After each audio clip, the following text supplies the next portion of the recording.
In the mid-20th century, one of the most intense scientific races in history unfolded, a race to uncover the secret of life itself.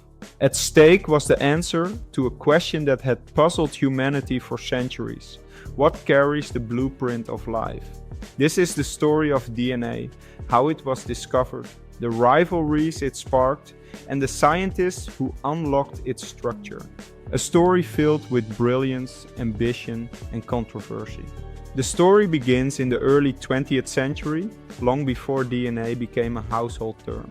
At the time, scientists knew that genetic information was passed from one generation to the next, but they didn't know how. Many believed proteins held the key. After all, proteins were complex and varied. DNA, by comparison, seemed too simple. It was dismissed as boring. But in 1944, a breakthrough came. Oswald Avery and his team demonstrated that DNA, not protein, was the molecule of heredity.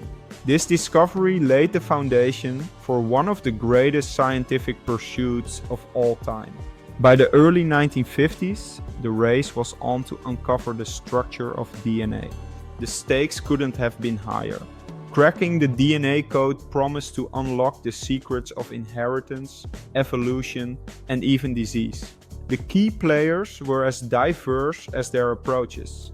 James Watson and Francis Crick, two ambitious scientists at Cambridge University, known for their bold ideas and relentless determination. Rosalind Franklin, a brilliant but often underestimated researcher at King's College, armed with a powerful tool, X-ray diffraction. And Linus Pauling, a Nobel Prize winning chemist in the United States, who many believed would solve the puzzle first. At the heart of this story was Rosalind Franklin.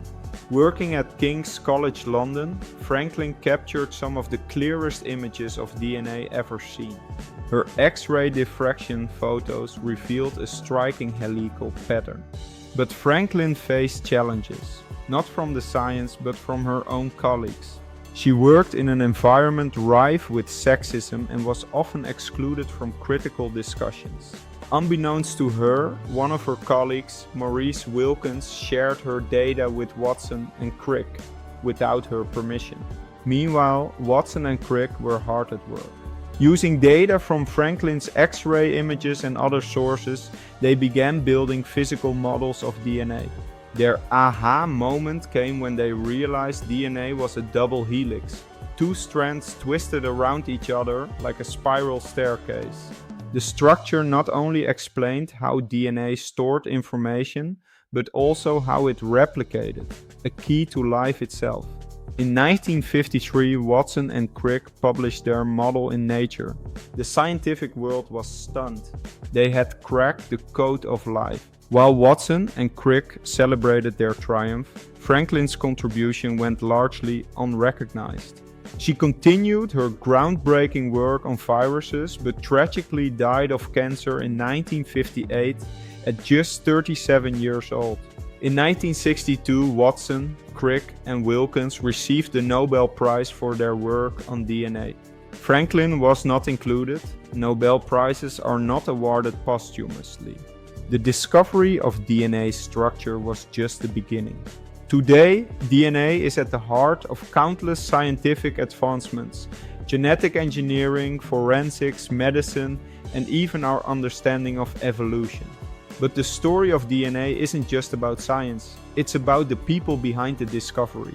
It's a tale of brilliance and flaws, cooperation and rivalry, ambition and sacrifice. The discovery of DNA structure reminds us that science is rarely straightforward.